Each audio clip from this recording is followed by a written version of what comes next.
మద్దతు ఇచ్చినాం. ఇవాళ ఆ గౌరవాన్ని కేటీఆర్ సర్వనాశనం చేస్తున్నాడు. అది నా బాధ.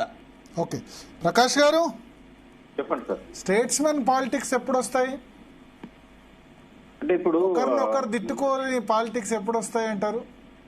శరత్ గారు చెప్పింది పూర్తి నిజం. ఎందుకంటే తప్పులు ఒక దిక్కు ఉంచాలండి. వాళ్ళు తిడుతుంటే మనం తిడతాం. ఇప్పుడు అట్లా కేటీఆర్ తిట్టడం వల్ల కొంత స్వల్ప ప్రయోజనం ఉంటే ఉండొచ్చు. ఎందుకంటే టీఆర్ఎస్ పార్టీలో కూడా కొంత కింది స్థాయిలో ఉన్న వాళ్ళు ఆయన బూతులు మాట్లాడుతుంటే మనం ఎందుకు మౌనం పాటించాలి అనే కోరికలు ఉంటే ఉండొచ్చు.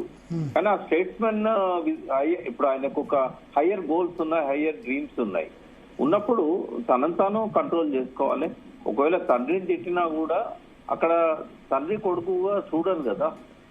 కేసీఆర్ కొడుకు అయినా కూడా పార్టీకి వర్కింగ్ ప్రెసిడెంట్, వాళ్ళ పార్టీని నడిపిస్తున్న వ్యక్తి కాబట్టి కొంత భావోద్వేగాలు, ద్వేషాలు వాటి కంట్రోల్ అయితే చేసుకోవాలి. ఇంకా చాలా మార్పులు కూడా రావాల్సిన అవసరం ఉంది. ప్రజాక్షేత్రంలో కూడా వాళ్ళ వ్యవహార శైలిని ఇంకా సరిదిద్దుకోవాల్సిన అవసరం ఉంది. గతంలో జరిగిన లోపాలను గుణపాఠాలు తీసుకోవడానికి ఒక ప్రయత్నం చేయాల్సిన అవసరం ఉంది. ఎందుకు ఓడిపోయినామని మళ్ళీ ఇప్పుడు పదే పదే ఓటమి పాలవుతున్నారు కదా. ఇవాళ మొన్నటి ఎన్నికలలో రేవంత్ రెడ్డి స్థిరపడ్డాడు పాలనలో, అదే విధంగా పార్టీలో కూడా. గతంలో లాగా ఆయన మీద చాడీలు, కంప్లైంట్స్ ఇవన్నీ ఏమి ఉండకపోవచ్చు. రెండవది, ఆయన 5 ఏళ్ల దాకా ఆయనను ఎవరు దించకపోవచ్చు. మూడవది ఏంటంటే నెక్స్ట్ ఎలక్షన్స్ కూడా తనే నడిపించవచ్చు. ఈ మున్సిపల్ ఎన్నికల ద్వారా రేవంత్ రెడ్డికి ఉనగూరిన ప్రయోజనం అది. టీఆర్ఎస్ విషయానికి వచ్చినప్పుడు స్థానాలు ఎట్లున్నా, ఓట్లు ఎట్లున్నా 31% అయినా, అంతకుముందు 15% ఉన్నా, ఇక్కడ ఏమైతుందంటే రేపటి రోజుల్లో కాంగ్రెస్ ను ఇదే పద్ధతిలో డీల్ చేసినట్టయితే కనీసం ఒక 40 స్థానాలైనా ఇప్పుడు వచ్చినాయి మళ్ళీ గెలుచుకోగలుగుతామా? ఇట్లాంటి డౌట్స్ వచ్చే అవకాశాలు ఉన్నాయి చాలా మందికి. ఎందుకంటే మున్సిపల్ ఎన్నికల్లో అందరు అనుకున్నట్టుగా టీఆర్ఎస్ పెద్దగా బలపడ్డదైతే ఏం లేదు, ఇంకా కొంత తగ్గిద్దని నేను అనుకుంటా. ఎందుకంటే 15%తో కాదు, బీజేపీకి వచ్చిన 15%తో పోల్చుకోవడం కాదు. అంతకుముందున్న బీఆర్ఎస్ ఏంటి, మున్సిపల్ ఎన్నికల్లో వచ్చిన ఫలితాలు ఏంటి? అసలు 92 మున్సిపాలిటీస్ సిట్టింగ్ మున్సిపాలిటీస్ లాస్ట్ 17కు వచ్చినాయి. అంటే ఇవన్నీ కూడా వాళ్ళు ఆలోచించినప్పుడు పర్ఫార్మెన్స్ అయితే ఇంకా చాలా ఇంప్రూవ్ చేసుకోవాల్సిన అవసరం ఉన్నది. కేసీఆర్ గారు కూడా ఇక నేను రాను, ఇంతకుముందు లాగా లోకల్ బాడీస్ కు రాను, లేకుంటే రేపు నగర కార్పొరేషన్లకు రాను అంటే అవన్నీ కూడా ఇదే ఫలితాలు వస్తాయి. ఇప్పటికే రేవంత్ రెడ్డి స్థిరత్వం మనం చూస్తున్నాం. రేపు పంచాయతీరాజ్ ఎన్నికల్లో జెడ్పీటీసీలు, ఎంపీటీసీలలో ఇదివరకు 32 జిల్లా పరిషత్లను గెలుచుకున్న బీఆర్ఎస్ రేపు ఆ 32లో సగమైనా గెలుచుకోకపోయినట్టయితే 3 నగర కార్పొరేషన్లలో ఒక్కటి కూడా గెలుచుకోలేకపోతే ఎక్కడ ఉంటుంది ఆ పార్టీకి స్థానం? మీరు ఎన్ని తిట్టుకున్నా ఎన్ని అయినా మళ్ళీ నెక్స్ట్ టైం అసెంబ్లీలో పర్ఫార్మెన్స్ రావాలంటే ఆ టైం సరిపోదు. 1.5 year ఉంటుంది ఈ ఎలక్షన్లన్నీ అయిపోయిన తర్వాత. కాబట్టి ఇప్పుడు మించిపోయింది ఏం లేదు. ఆ పార్టీకి ఇప్పుడు సరైన సమయం, శరత్ గారు చెప్పినట్టుగా సంయమనం పాటించాలి, నాయకత్వ ప్రతిభ చాటాలి. కేసీఆర్ కొడుకుగా కేటీఆర్ గారు తన వ్యవహార పద్ధతిలో, భాషా పాండిత్యంలో ఆ రకంగా ఎదగాల్సిన అవసరం ఉంటది. కాబట్టి ఇవన్నీ కూడా వాళ్ళు ఇంటర్నల్ గా ఆలోచించుకొని, సమీక్షించుకొని వాళ్ళు ఎదగాల్సిన అవసరం ఉంది. ఎందుకంటే ప్రతిపక్షం బలంగా ఉంటేనే పాలకపక్షం కూడా ప్రజల సమస్యలను పట్టించుకుంటది. కేసీఆర్ గారు తన పాలనలో ప్రతిపక్షాన్ని 0 చేయాలనుకున్నారు.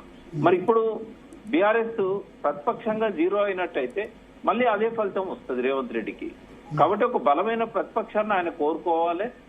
ఆయన కూడా 2.5 సంవత్సరాలు అయింది. ఇప్పుడు స్థిరపడుతున్న క్రమంలో ఇంకా ఆ దూషణలు, ఆ నోరు బారేసుకోవడాలు, రోత మాటలు, బూతు మాటలు ఇవన్నీ ఇప్పటికైనా ఆయన ఆపాలి. ఒక ముఖ్యమంత్రి స్టేచర్ కు తగ్గట్టుగా ఉండాలి అనే ఆలోచన ఆయన చేయాల్సిన అవసరం ఉంటది. మన కత్తి వెంకట స్వామి లాంటి వాళ్ళు చాలా బాగా మాట్లాడుతున్నారు మీడియాలో. అంటే ఒక కాంగ్రెస్ పార్టీలో ఉండి అట్లా మాట్లాడే వాళ్ళని అయితే నేను చూడలేదు.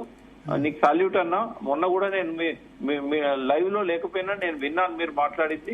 మీరు అలాగే కంటిన్యూ చేయండి. ఎందుకంటే ఒక ఉద్యమకారుని లక్ష్యం అనేది అట్లాగే ఉండాలి. మనము దిగిపోయినంత మాత్రాన, వాళ్ళ నుంచి దూరమైనంత మాత్రాన మన క్యారెక్టర్ ను మనం చంపుకోవద్దు. మన భాషను మనం, ఆ ఔదార్యాన్ని, ఆ హుందాతనాన్ని మనం కూడా కొనసాగించాలి. మిమ్మల్ని అనుసరించాలి మిగతా కాంగ్రెస్ ఉద్యమంలో ఉన్న నాయకులని నేను అనుకుంటున్నా. సో ఇది నా అభిప్రాయం. భరత్ ఓకే ఓకే భరత్ గారు, సార్ క్లోజ్ చేద్దాం. Yes, లాస్ట్ శరత్ ఒక గారు. మాట సార్, పొలిటికల్ కాంప్లెక్షన్ లో బీఆర్ఎస్ ఒక మార్పు గురి కావాలి సార్. ఏదో ఒక రోజున కేటీఆర్ తన మోరల్ రెస్పాన్సిబిలిటీని గుర్తించి ఇక నేను సరిపోయింది, ఇప్పటి వరకు నేను వర్కింగ్ ప్రెసిడెంట్ గా ఉన్నా, నేను పక్కకు జరుగుతా, నా స్థానంలో ఒక బలహీన వర్గాల వాళ్ళకి, ఒక ఎస్సీకి, ఒక దళితులకి ఆ అవకాశం ఇస్తానని హుందాగా పక్కకు తప్పుకొని ఒక వాళ్ళ నేతృత్వంలో, అంటే అందరిది ఈ పార్టీ అనే ఒక ఇంప్రెషన్ క్రియేట్ చేయాలి. ఇప్పుడు ఇంకా కూడా రోజు రోజుకు బలపడుతుంది ఏంటంటే బీఆర్ఎస్ అంటే ఓన్లీ దొరల పార్టీ అని, నాలుగు పత్తాలే ఆట ఆడుతున్నాయి, తద్వారా ఏం సాధించేది ఉండదండి. దీనివల్ల ఇప్పుడు ప్రకాష్ లాంటి వాళ్ళు, లేకపోతే ఇంకా చాలా మంది ఉన్నారు మేధావులు బీఆర్ఎస్ లో మేధావులకు కానీ నిజాయితీ పరులకు కానీ ఏం కుదవలేదు.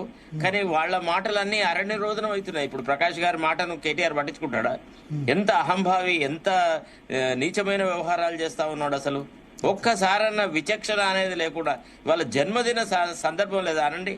ఇప్పుడు సమయ సందర్భాలు లేకుండా వివాదాలను చెలరేకెత్తేసి చెత్త వ్యవహారాలు చేసి అసలు ప్రజలకు వీళ్ళు దగ్గరయ్యే పని ఏం చేస్తున్నారు ఒకసారి ఆలోచించాలి కదా. కేసీఆర్ ప్రభుత్వం సాధించిన ఘన విజయాలను చాటేటప్పుడు కూడా రేవంత్ రెడ్డిని తిట్టుకుంటూ మాట్లాడుతున్నాడు. తద్వారా ఆ కార్యక్రమాల నుంచి లాభం పొందిన వాళ్ళు కూడా ఈ కేటీఆర్ వ్యవహార శైలిని చూసి చాలా నిరుత్సాహానికి గురవుతున్నారు. కాబట్టి my request with KTR, please kindly have restraint on your tongue. You don't play a dominant role, you play from behind the curtain. ఇప్పుడు చంద్రబాబు నాయుడు ఎట్లా రోల్ చేసినాడు, ఎన్టీ రామారావు చంద్రబాబు నాయుడు ఇద్దరు ఉన్నప్పుడు Chandrababu Naidu use to conduct the affairs from behind the screen. మేము చూసేవాళ్ళం చాలా విషయాలు. ఆ కేవీ నారాయణరావు గారి ఛాంబర్ లో ఉండి చాలా చాలా రాజకీయాలు చేసేవాళ్ళు. ఈయన ఎంత ఎక్కువగా ముందు కురికొస్తాడో అంత ఎక్కువగా బారాసాకు నష్టం జరుగుతుంది అనేది నా అభిప్రాయం. వింటే వాళ్ళ ఇష్టం, వినకుంటే వాళ్ళ ఇష్టం. థ్యాంక్ యూ శరత్ గారు, సీతారాం నాయక్ గారు, కత్తి వెంకటస్వామి గారు, వి ప్రకాష్ గారు. సో మొత్తానికి కేసీఆర్ 72వ జన్మదినం ఇవాళ జరుపుకున్నారు. ఎవరు ఒప్పుకున్నా ఒప్పుకోకపోయినా తెలంగాణ రాష్ట్ర సాధనలో ముఖ్య పాత్ర ఆయన పోషించారు, కీలక పాత్ర. మలిదశ తెలంగాణ ఉద్యమాన్ని ఉవ్వెత్తున లేపి భారత రాజకీయ చరిత్రలో అన్ని రాజకీయ పార్టీలు 36 రాజకీయ పార్టీలని తెలంగాణకు అనుకూలంగా జైగొట్టించారు. తర్వాత పాలనలో కూడా 10 సంవత్సరాలు ముఖ్యమంత్రిగా, గొప్ప అడ్మినిస్ట్రేటర్గా,